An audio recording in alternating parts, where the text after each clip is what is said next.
오늘 본문에 보면 나발이라는 사람이 있습니다. 나발.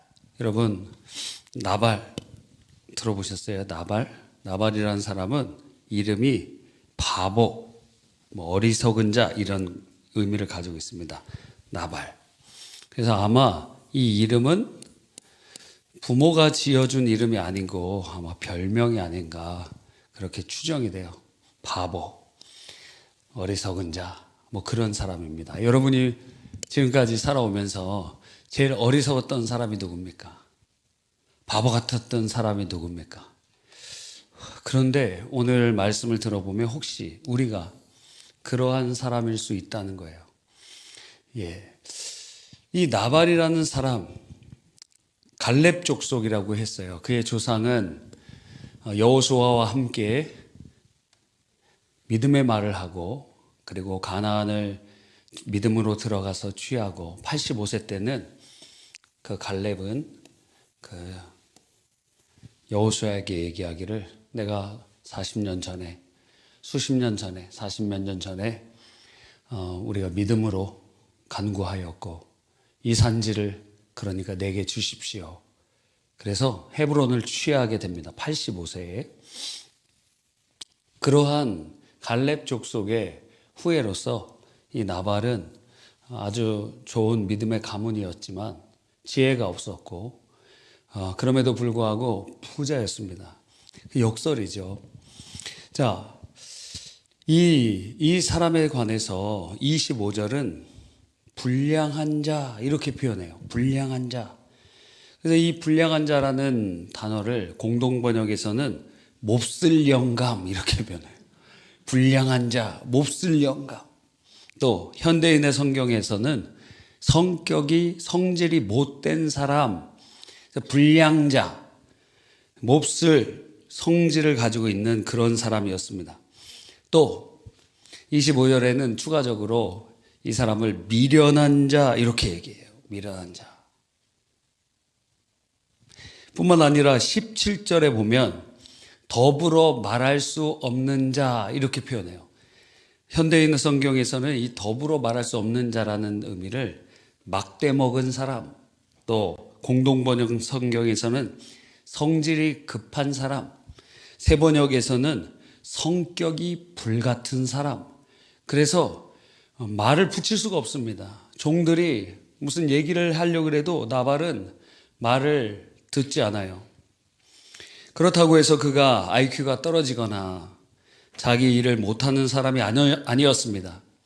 그의 지금 생업의 근거지가 갈멜이라는 곳이었고 그 갈멜에서 이렇게 보면은 앞에 이스라엘 평야가 있거든요.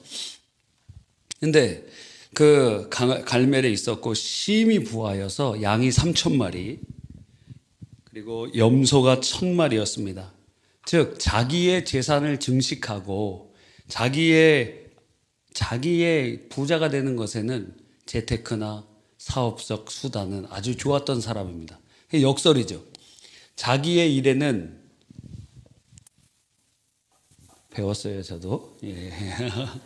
자기의 일에는 지혜로운 사람이었으나 그러나 영적으로 혹은 그 상황이나 어떤 부분에는 지혜롭지 못한 사람, 역설의 존재였습니다. 부자고 여러분 주위에서도 굉장히 부자고 자기 일에 아주 잘하고 탁월한데 상황 판단하지 못하고 영적으로 어둡고 오히려 멸망의 자리로 가는 사람들. 그래서 이 나발은 불신자를 대표하고 있는 것 같아요. 그래서 이 나발은 세상 사람들, 세상의 지혜로 돈 벌고 그런 것에는 아주 빠른데 영적인 지혜는 없는 자. 하나님 보시기에는 나발 바보라는 거예요, 바보. 신약 성경에 보면 이 거지 나사로와 그리고 부자의 이야기가 나오지 않습니까? 부자는 이 땅에서 굉장히 많은 소득을 얻었습니다. 근데 나사로는 웬일인지 구걸하여 살 수밖에 없었어요. 그런데 영원의 때에 보니까 그 부자는 지옥에 던져져서 불타는 지옥에서 고통을 당하나 그런데 그가 살아있을 때는 구걸하며 아주 초라해 보였던 그 가난한 나사로는 신앙을 지키고 하나님 안에 거했던 그는 아브라함의 품속에서 있게 되는 것을 보게 됩니다.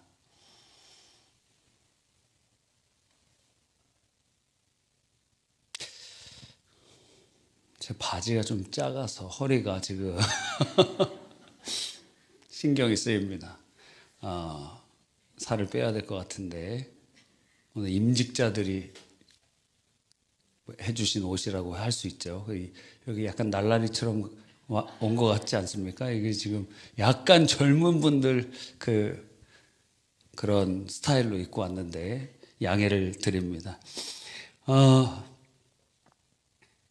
우리가 세상 가운데서는 어리석을 수 있습니다. 그런데 영적으로는 지혜로운 자, 그것은 어느 곳에서 결정이 돼요? 바로 영원한 삶의 그 바로미터가 되는 것입니다. 나발이 바로 사무엘상에서는 그 모습을 보여주고 있는 것 같습니다. 제산이 양이 3,000마리, 염소가 1,000마리. 그런데 지혜롭지 못했어요. 사업에는 지혜로웠는데 그런데 상황 판단 못합니다. 그래서 그들의 일행을 야생동물과 침략자들로부터 지켜주었던 다윗 일행이 있었거든요. 이게 사울 왕이 처음에는 정치를 잘하다가 이제 하나님이 부리시는 악신이 귀신의 역사가 막 임하니까 정치도 제대로 못하고 그러다 보니까 거기에 약탈자들도 침범해 오고 블레셋도 침범해 오고 그러한 불안정한 모습들도 나타나지 않습니까? 그러니까 이 갈멜에서 양을 치고 사업을 이렇게 하는데 그 누군가의 어려움이 약탈자들, 침략자들이 있을 수 있었는데 다윗 일행이 사울을 피해서 돌아다니고 있을 때 그 지역에서 그들을 보호해 주었다는 거예요. 그런데 전혀 그걸 깨닫지 못합니다. 나발은 오히려 다윗이 사울을 도망치는 것을 보면서 모욕해요. 종들이 도망치는 그런 못된 일이 있다고 하는데 너가 그런 거 아니냐 하면서 그렇게 모욕합니다. 다윗은 목자들에게 보상하는 절기인 양털 깎기 축제, 그러니까 양을 털 깎는다는 것은 굉장한 축제였고 그 목자들에게는 보상해주는 그러한 날이었거든요. 잔치를 베풀고 아주 귀한 그런 마치 추수하는 날과 같은 그러한 놀라운 일이었는데 그때 우리가 너희에게 베푼 은혜를 좀 기억해라. 우리가 너 늑대나 혹은 침략자들로부터 보호해서 너가 아무것도 손실이 없도록 그렇게 한 것이다. 우리가 지금 이렇게 피난하고 있지만 너희를 보호했던 것을 기억하고 너희 지금 잔치하고 있는데 그 일부를 우리가 함께 나누면서 우리 지금 힘들고 어려운데 그렇게 좀 도울 수 없겠느냐. 그런데 완전히 무시하고 그를 쫓아내는 것입니다. 나발이 10절과 11절에 이렇게 됩니다. 나발이 다윗의 사원들에게 대답하여 이르되 다윗이 누구며 이새의 아들이 누구냐? 요즘 각기 주인에게서 억지로 떠나는 종이 많도다. 내가 어찌 내 떡과 물과 내 양털 깎는 자를 위하여 잡은 고기를 가져다가 어디서 왔는지도 알지 못하는 자에게 주겠느냐? 모욕을 줬습니다. 사실 다윗은 독자적인 무장 세력을 가지고 있었기 때문에 가장 그에게 시급했던 것이 보급을 받는 것이었습니다.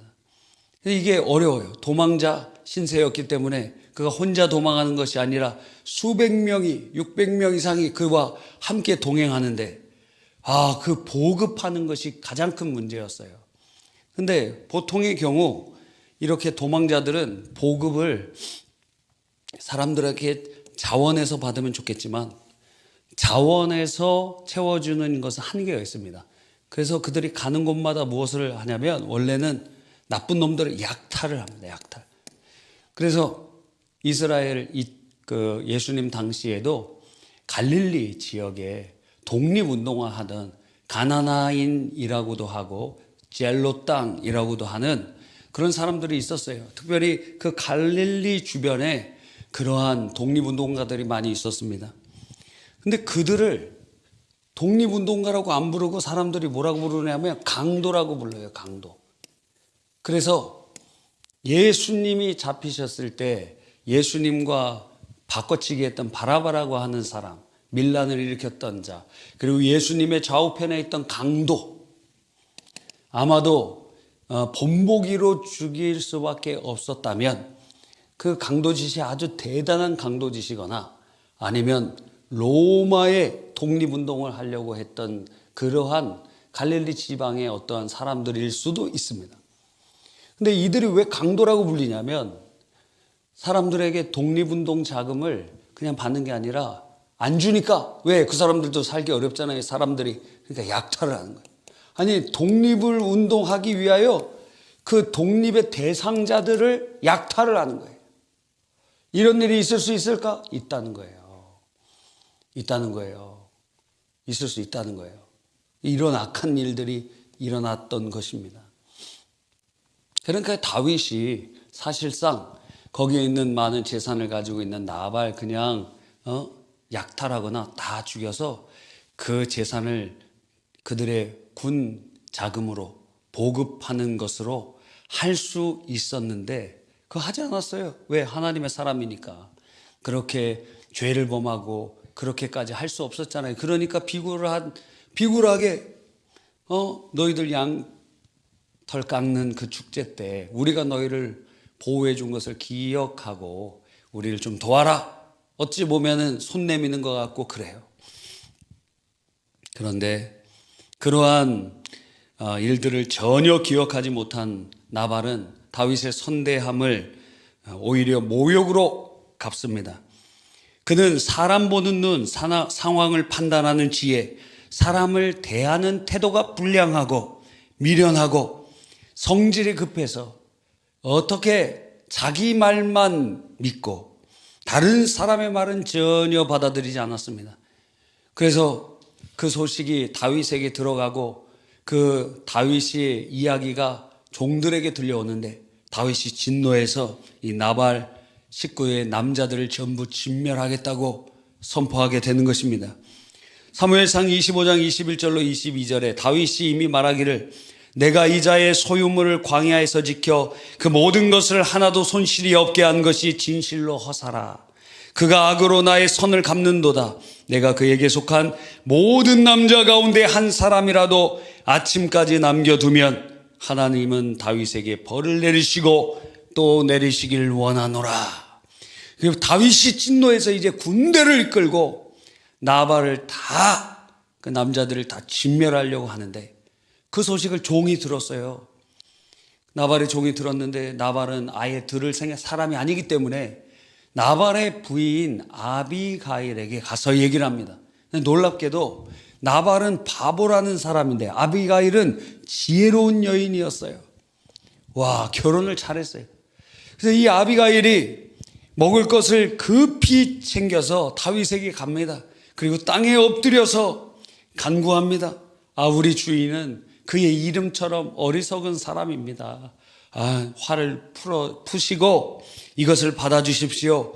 그래서 떡 200덩이와 포도주 2가죽 부대와 요리한 양 5, 볶은 곡식 5세야, 건포도 100송이, 무화과 뭉치 200개를 가져다가 다윗의 일행이 그렇게 보급할 수 있도록 도와주면서 그 진노가 그에게 임하는 것을 막았습니다.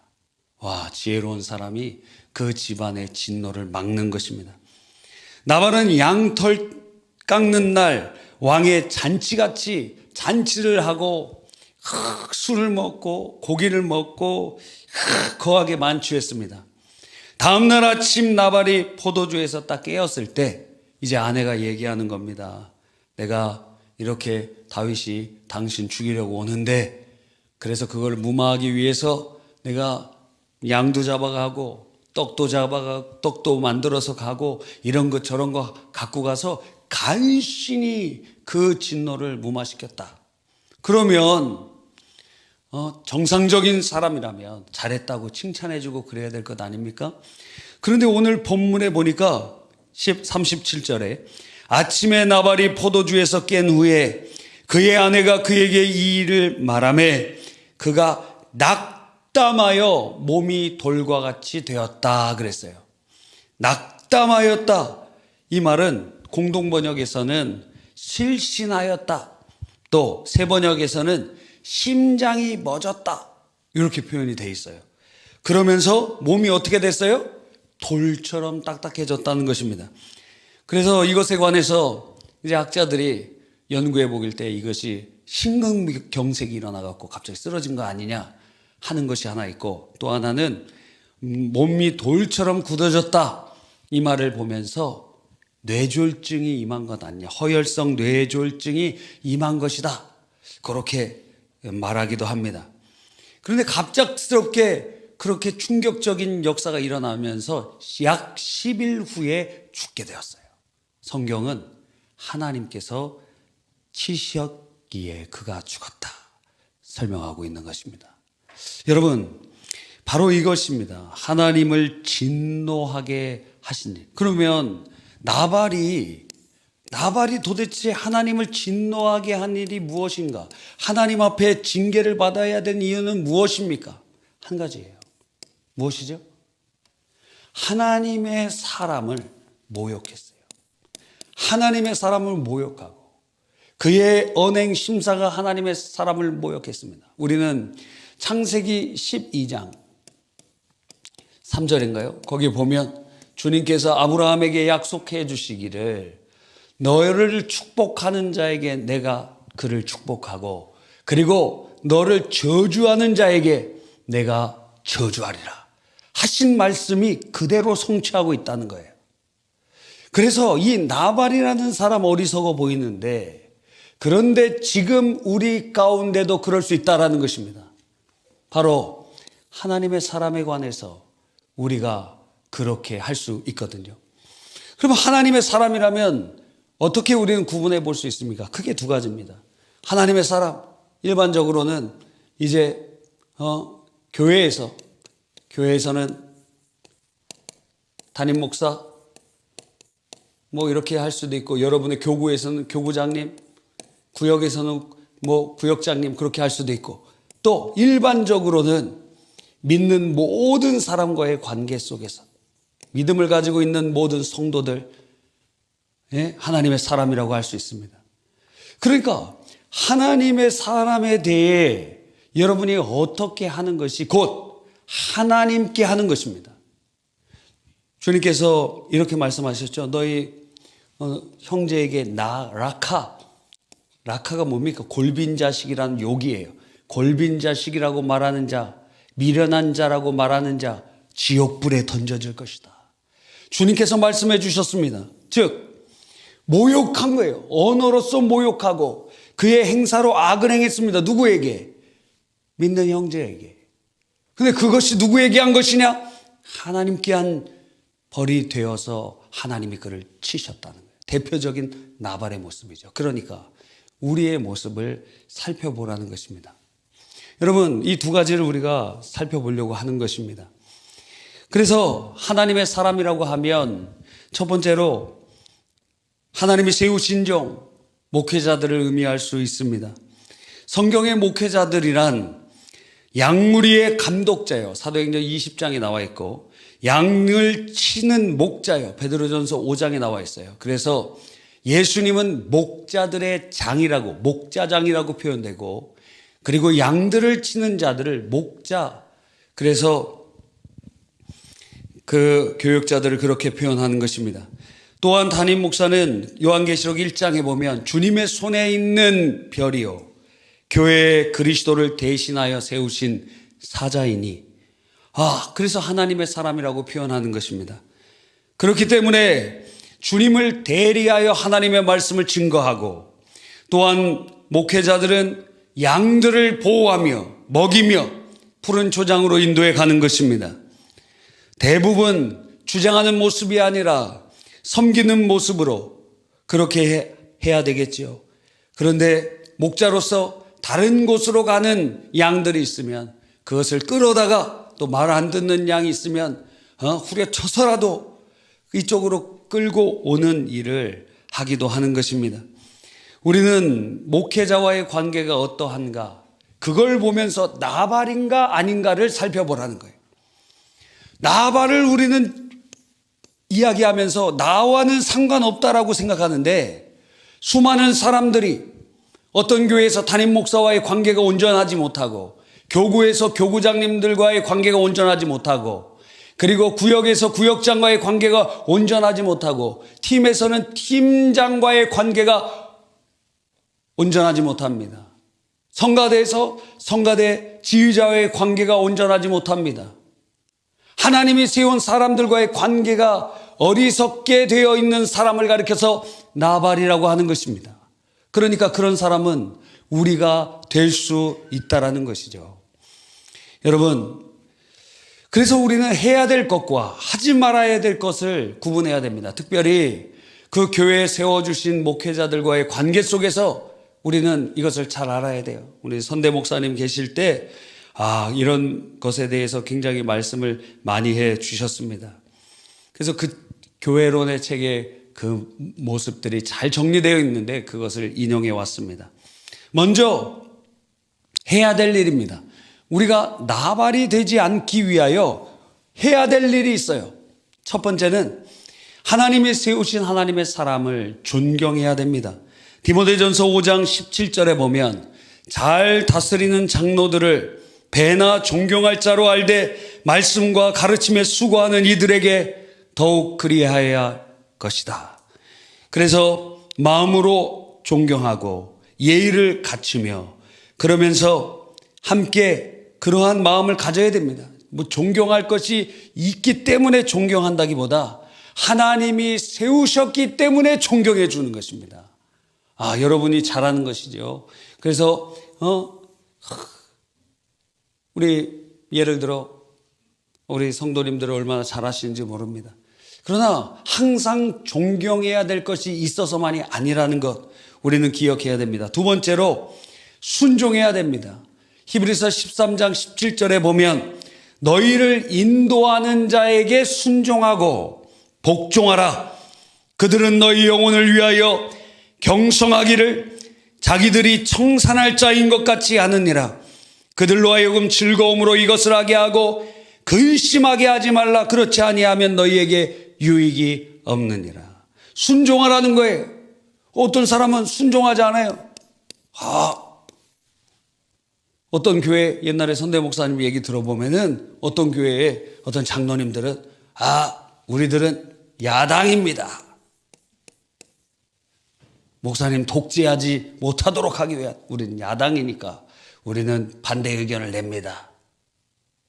맞는 것 같은데 틀립니다. 사실상 장로교 정치체제는 장로교 정치체제는 칼빈으로부터 시작됐고 확립된 것은 스코틀랜드에서 존 낙스를 통해서 그렇게 되었어요.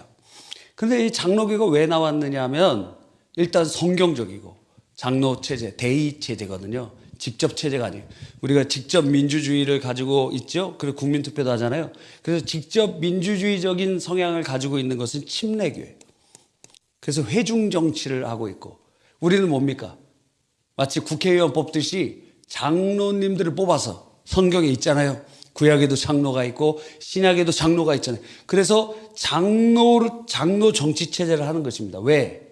당시에 로마 카톨릭이 하나님을 반대하고 하나님 진리에서 이탈하면서 잘못하기 때문에 그러한 것이 아니라 우리는 장로교 정치체제로 성경적으로 돌아가야 된다 해서 이제 장로교가 시작되게 된 것입니다. 그래서 일종의 견제하는 그러한 모습들도 나타날 수 있기는 합니다. 그런데 그것이 막 발목 잡는 일이고 힘들게 하고 괴롭게 하는 일이고 고통을 주는 일이고 나는 야당입니다 하면서 목회자 하는 일마다 막 시비를 걸고 그럴 수 있느냐? 그렇게 해보십시오. 어떻게 되는지. 결과가 어떻게 되는지 한번 보세요. 여러분의 주위에 어떻게 되었습니까? 너희를 인도하는 자에게 거역하라? 아니 순종하라. 복종하라. 하나님의 말씀입니다. 너희를 위하여 너희 영혼을 경성하기를 위하여 자기가 청산해야 할 것처럼 하느니라. 즐거움으로 할 수 있도록 순종하라는 거예요. 항상 반대하는 자들이 있어요. 반대요. 예, 반대를 하지 마시기 바랍니다. 순종해 주세요. 예, 물론 여러 가지 의견들이 있을 수 있겠지만 말입니다. 반대가 아니라, 자, 반대를 할 때, 교회에서 반대를 할 땐 어떻게 해야 되느냐? 우리 더 기도해 봅시다. 이러면 되는 거예요. 더 기도해. 하나님께서 은혜를 주실 때까지. 우리는 순종에 대한 거부감이 있습니다. 이것이 타락한 인간의 본성인데, 거역에 우리는 본성을 가지고 있어요. 이것이 사단의 영향에 있고 죄의 영향입니다. 그래서 항상 우리는 거역하고 항상 반역하려고 하는 마음이 있는 것이죠. 여러분, 그러나 순종해야 됩니다. 세 번째, 갈라디아서 6장 6절에 보니까 가르침을 받는 자는 말씀을 가르치는 자와 모든 좋은 것을 함께하라. 여러분, 좋은 것이 있습니까? 우리 오늘 권사님이 저한테 뭘 갖다 주셨어요. 치킨을 사주셔갖고 그걸 먹고 왔습니다. 잘 먹었습니다. 감사합니다. 여러분, 좋은 게 있어. 생각이 나셨나 봐요. 목사님 치킨을 좋아한다. 제가 치킨을 좋아한다기보다 저희 집안에서 치킨 소모량이 상당히 많아서 닭에게 미안한 감이 상당히 많습니다. 우리 집 애들이 저를 포함해서 닭을 많이 희생했기 때문에 닭 학살자가 아니냐. 그래서 우리의 그 기억하시고 그렇게 주셨어요. 그래서 오늘 저녁을 맛있게 먹었습니다. 그래서 바지가 잘 안 맞아요. 여러분, 사랑하는 사람이 있으면 이번 주 월요일 날 저녁인가? 월요일인 것 같습니다. 어머니를 모시고 식사하러 갔어요. 근데 어머니는 그 담석증 수술을 했기 때문에 이 담즙 분비가 잘 안 됩니다. 그럼 여러분, 담석증 그게 있으면 그 담석 그거를 제거하면은 소화가 잘 안 돼요.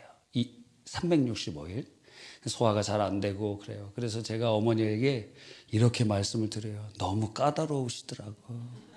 뭐 어떻게 맞춰드릴 수가 없어요. 왜 이것도 잘 소화가 안 되고 저것도 잘 소화가 안 되고. 최근에 또 이렇게 소화를 잘 못 시키셔서 막 죽 드시고 그러셨어요. 근데 지난 주인가요? 우리 연말 우리 교역자 회식을 했습니다.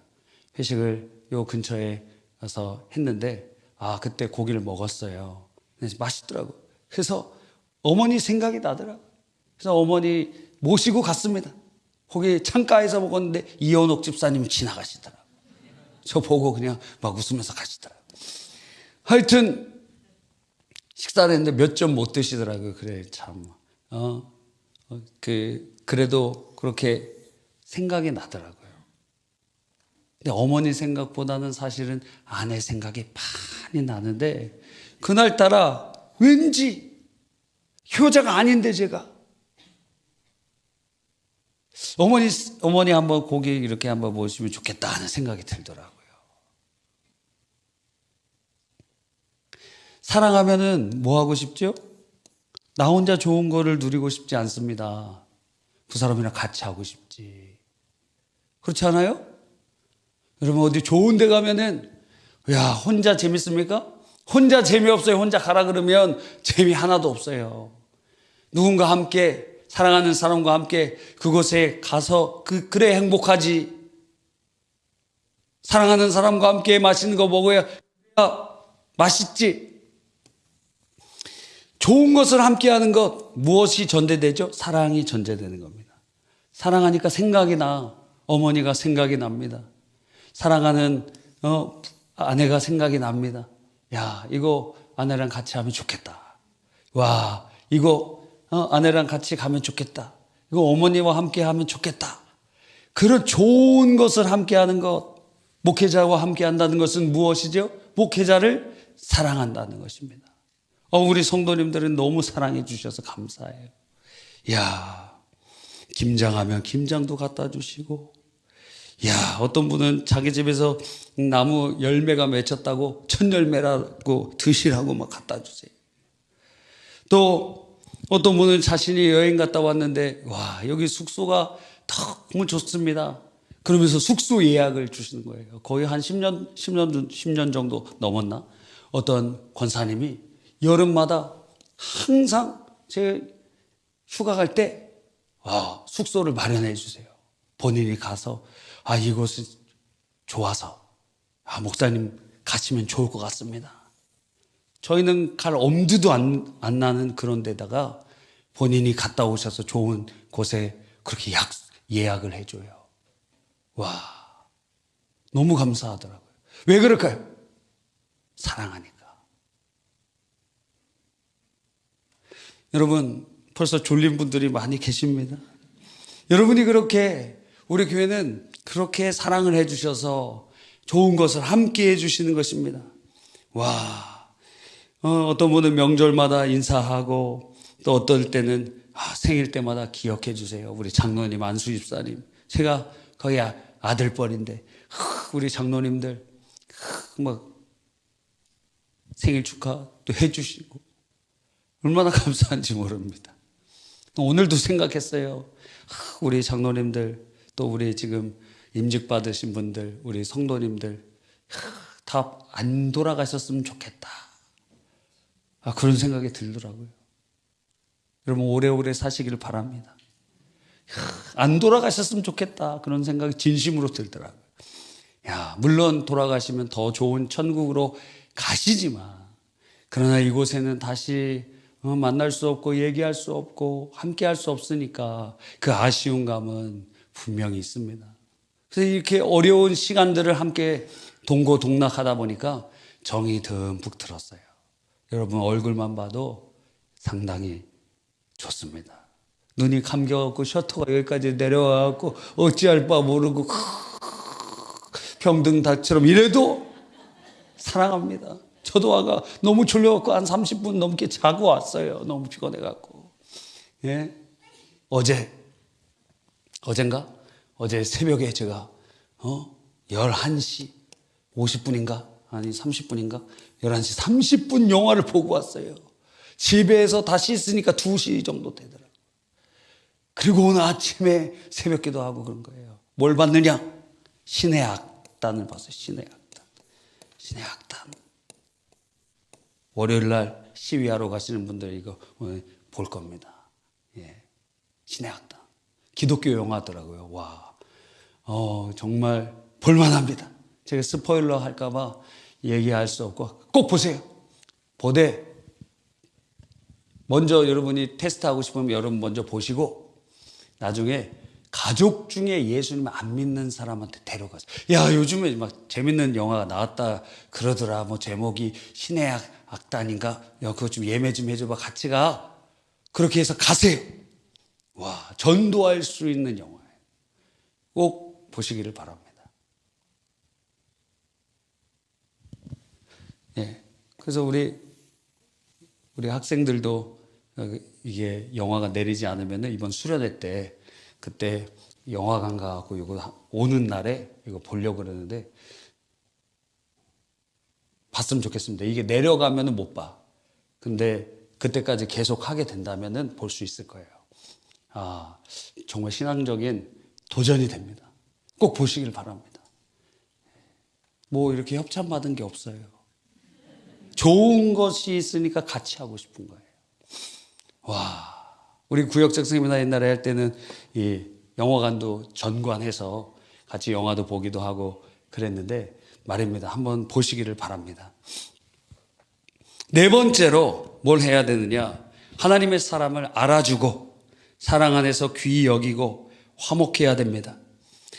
데살로니가전서 5장 12절로 13절에 보니까 형제들아 우리가 너희에게 구하노니 너희 가운데 수고하고 주 안에서 너희를 다스리며 권하는 자들을 너희가 알고 그리고 그들의 역사로 말미암아 사랑 안에서 가장 귀하게 여기며 너희끼리 화목하라. 데살로니가전서 5장 12절로 13절의 말씀입니다. 그러니까 수고를 알아주고 그리고 귀하게 여기고 무엇보다 화목해야 됩니다. 할렐루야. 그러면 이런 때 하나님께서 그것을 누구에게 한 것으로 받아주세요? 하나님의 사람은 하나님을 대리하기 때문에 하나님께 한 것으로 받아주신다는 거예요. 그래서 하나님께서 복을 내려주십니다.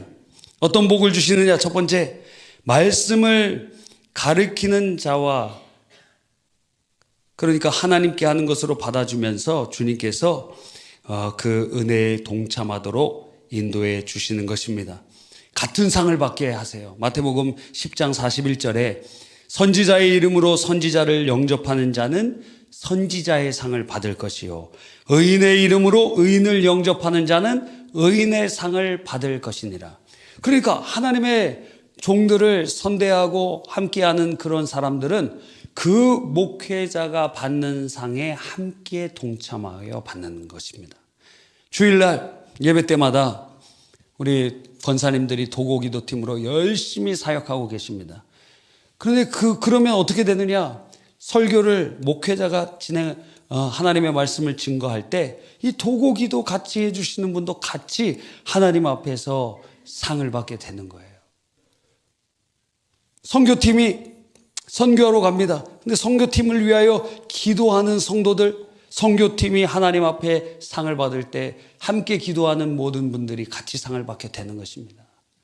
그러니까 하나님의 종들을 선대하는 거, 그 종들이 받는 복에 같이 동참하게 되는 것입니다.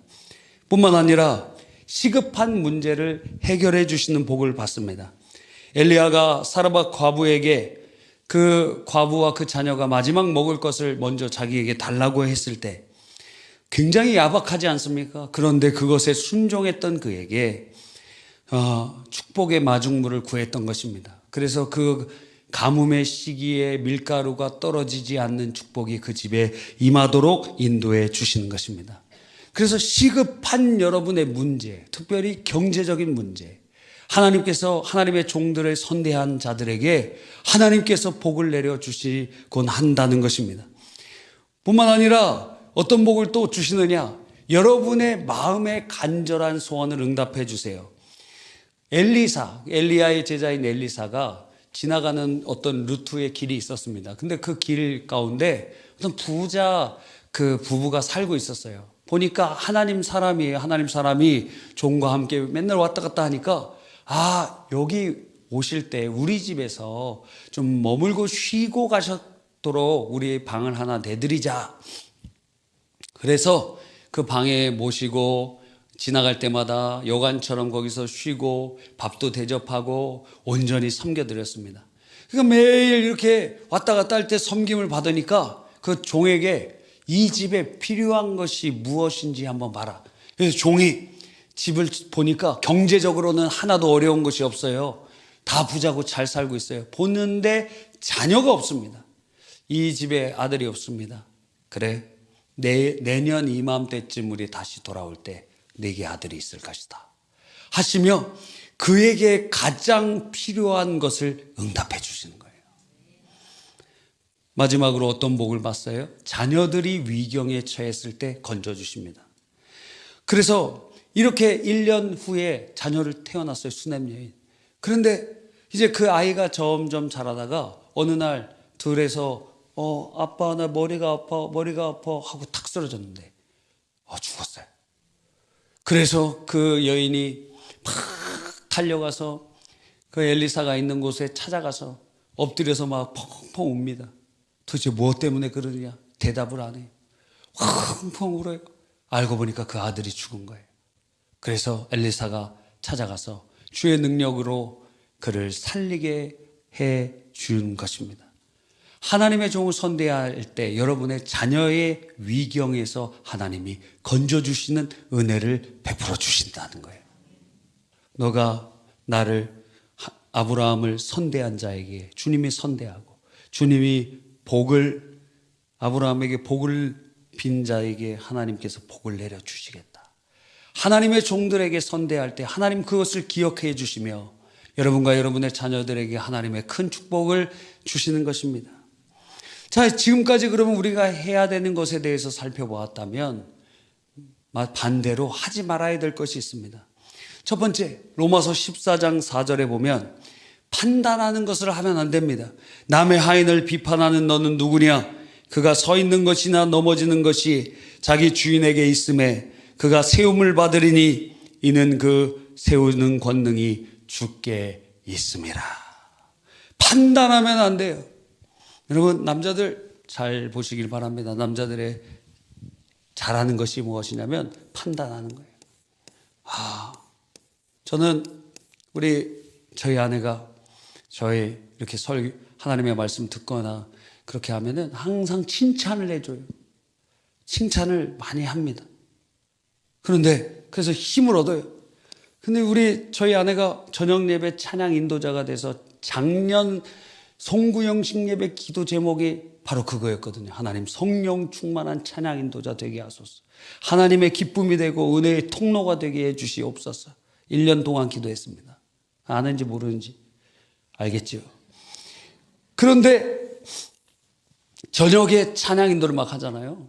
와, 이번에 크리스마스 때 나는 구원 열차 타고 와 이렇게 하는데 가사도 다 숙지를 못했어. 그래서 가사를 보면서 이러고 있어요. 너무 웃기더라고.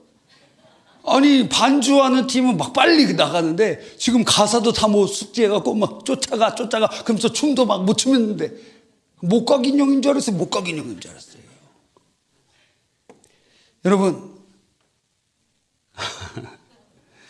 그래서 어떻게 되느냐?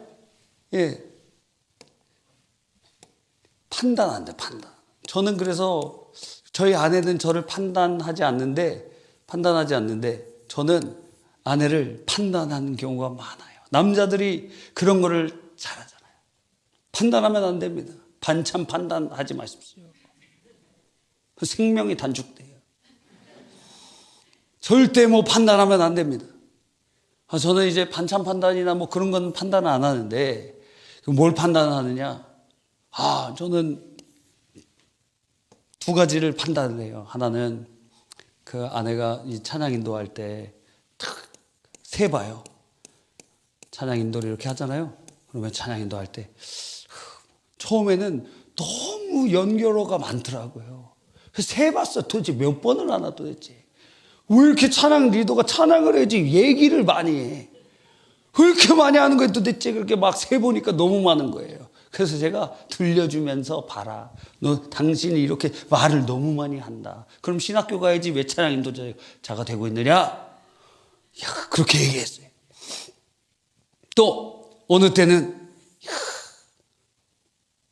왜 이렇게 노래가 느리냐? 느린 곡 하지 말라 그러지 않았느냐? 내가 느린 곡을 많이 하기 때문에. 여러분 우리 교회에서 제일 느린 곡을 제가 제일 많이 합니다. 그러니까 제가 하니까 찬양단은 느린 곡을 할 필요가 없어요. 제가 하니까. 빠른 곡만 해도 돼. 그런데 꼭 찬양단은 앞에 느린 곡, 끝에 느린 곡 그렇게 하는 사람들이 있어요. 어떤 사람은 은혜 받으면 느린 곡으로 처음부터 끝까지 그냥 가. 이해는 가지만. 근데 굉장히 어렵습니다. 느린 곡을 부르기가. 여러분, 그래서 콘티에 대해서도 얘기합니다.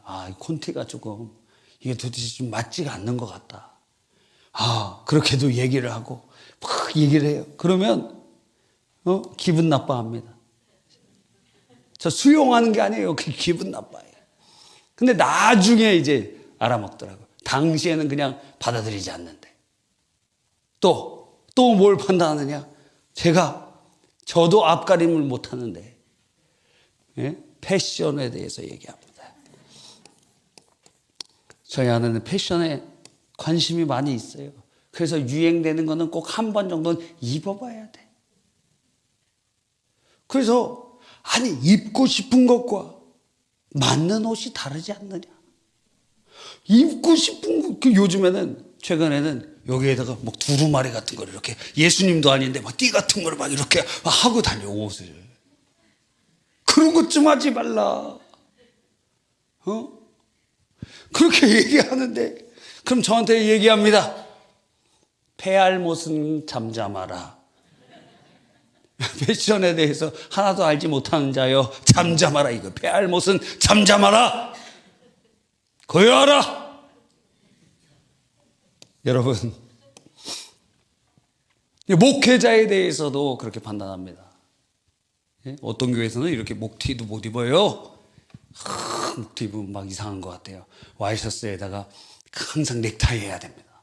아니, 추운데 목티도 못 입어, 추워. 이야. 그래서 안산동상교회 목사님은 새벽 기도 인도하기 위해서 어떻게 하냐면 양복을 다 갖추고 이렇게 침대에 눕는데. 그래서 알람이 일어나면 바로 일어나서 달려간대. 와. 여러분, 왜? 누군가 막 시비 거는 사람들도 있고 그러니까 말입니다. 항상 정제되어 있는 옷을 입고 그러는 거예요. 판단을 하지 말아야 됩니다. 판단을 통해서 우리는 단점을 드러내고 실수를 부각합니다. 근데 주님께서는 아니 내 종을 판단하는 넌 누구냐? 그가 넘어지고 서는 것이 내게 있거늘 너는 누구냐? 네가 지금 하나님 자리에 있고 싶은 것이냐? 하고 우리를 책망하십니다. 야고보서 4장 11절에 형제들아 서로 비방하지 말라. 형제를 비방하는 자나 형제를 판단하는 자는 곧 율법을 비방하고 율법을 판단하는 것이라. 네가 만일 율법을 판단하면 율법의 준행자가 아니요 재판관이라. 너 지금 판단하고 있는데 그거 하나님만 하시는 거야. 네가 하나님이야? 너 왜 판단해? 왜 판단해? 성경은 우리에게 그렇게 말씀하시는 거예요. 그래서 우리가 특별히 남자들 그냥 정확하게 판단이 그냥 서잖아요. 그거 아주 잘못되어 있는 겁니다. 그거 하나님의 자리에 서는 겁니다. 판단이 아니라 기도를 해주고 허물이 보이면 기도를 해주고 잘하는 걸 보이면 칭찬을 해주세요. 판단을 하지 말고. 뿐만 아니라 두 번째로 비방하는 거. 이거 하면 안 됩니다. 민수기 12장 8절로 12절에 보면 그와 내가 대면하여 명백히 말하고 은밀한 말로 하지 아니하며 그는 또 여호와의 형상을 보거늘 너희가 어찌하여 내 종 모세 비방하기를 두려워하지 아니하느냐? 여호와께서 그를 향하여 진노하시고 떠나가셨다 그랬어요. 그러니까 판단은 마음속에서 이루어지는데 비방은 이제 우리의 입술로 이렇게 나오게 되는 것입니다. 판단 이것 일어나면 십자가 앞에 내려놔야 돼요. 기도하기 시작하고 입술로 나왔다. 그럼 죄가 됩니다. 책임져야 돼요. 여러분 이거 굉장한 것입니다. 여러분의 말하는 거 누가 듣고 있어요. 이번에 우리가 나중에 말씀드리겠습니다. 비방하면 안 돼. 세 번째가 회방하는 거예요. 행동으로 옮기는 것입니다. 자, 생각, 말, 행동, 판단, 비방, 회방. 그래서 회방까지 가는 자들이 생기면 안 되는 것입니다. 모세를 회방하는 자 고라와 그 집단들이 생겨났습니다. 어떤 자들은 개인적으로 회방을 놓는 사람들이 있습니다. 어떤 목사님이 덤프트럭에 차가 부딪혀갖고 거의 움직이지 못할 전신마비가 왔어요. 그래서 쓰러져 계시는데 하나님의 은혜로 그것이 회복이 조금씩 되었습니다. 그런데 그 교회에서 어떤 사람이 목사님 하는 게 마음에 안 든다고. 그분 굉장히 설교도 잘하고 지금 얼마 전에 은퇴하셨는데 굉장히 훌륭한 분이거든요. 그 도시의 3%가 다 그 교회 다녀요. 인구의 3%가. 그 굉장히 열심히 사역을 하시는 분이신데 그런데 어떻게 했냐면 그 지금 목 이하에 회복이 됐지만 힘이 별로 없잖아요. 하나님 은혜로 회복하셨지만 걷는 것도 조금 이상하고 힘이 조금 없는데 목사님 마음에 안 든다고 둘이 있을 때 그냥 패대기 쳐버린 거예요. 우리 그 목사님 식사 대접을 제가 우리 했는데 그때 얘기해 주더라고요. 그런 일도 있었다고. 그런 일도 있어요. 지난번에 제가 말씀드렸죠. 제 친구가 공부 잘했는데 중학교 때 방황을 하기 시작했어요.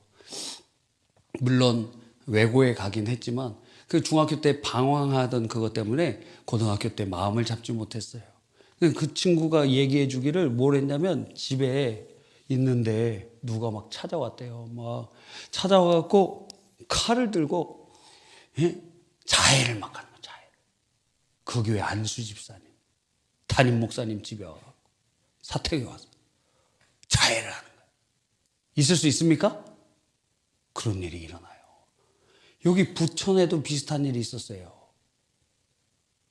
이 부천의 어떤 모 교회에도, 옛날에 우리 교회 근처에 있던 큰 교회에도 그런 일이 있었어요. 막 자해를 하고. 말이 돼? 그러니까 그거를 자녀가 본 거예요. 얼마나 큰 충격을 받았겠습니까?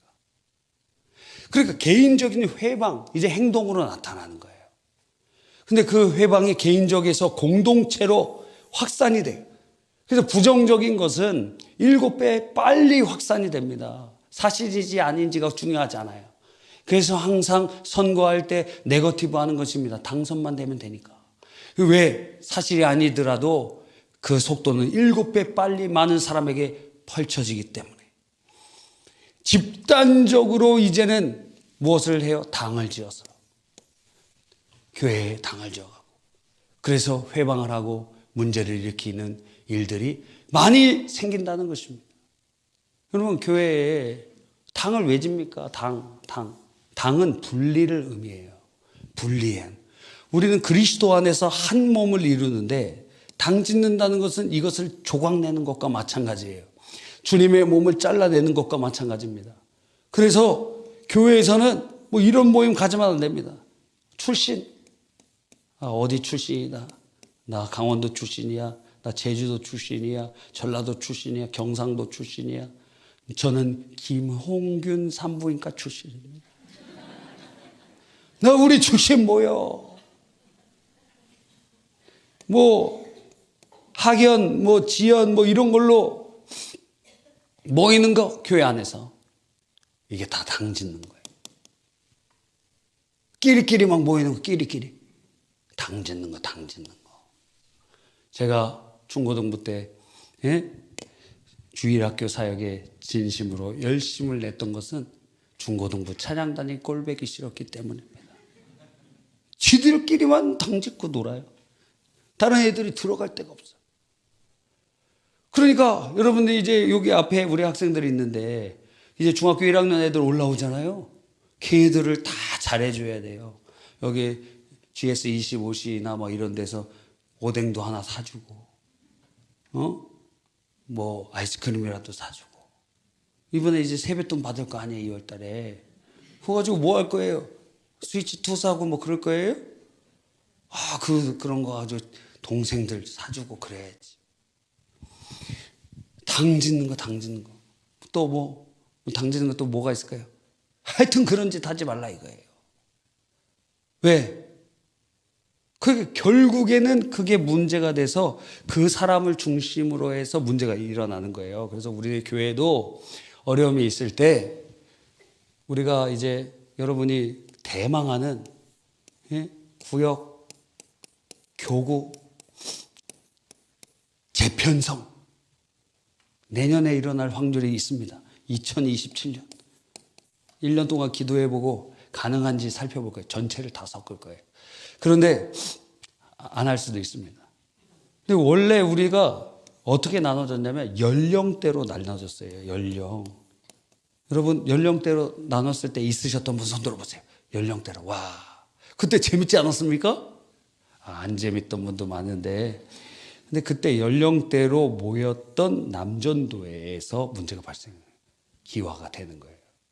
그래서 거기에서 이제 문제들이 생겨나면서 그 연령대에서 그것이 신앙에서 이탈하기 시작하면서 분쟁의 핵심고리가 되는 거예요. 그래서 우리가 연령별로 하는 것을 주저하는 이유가 여기에 있습니다. 우리 교회에 어려움이 발생했던 일이 있었기 때문에. 다 그렇게 모여 있어. 그 연령층이 다. 그래서 어떤 연령층의 남전도회가 이렇게 벼 있습니다. 왜? 그 연령층의 영향을 받았기 때문에. 문제가 발생하는 거예요. 당 짓는 거예요. 그래서 이러한 일 하면 안 됩니다. 하나님의 심판이 있는 것입니다.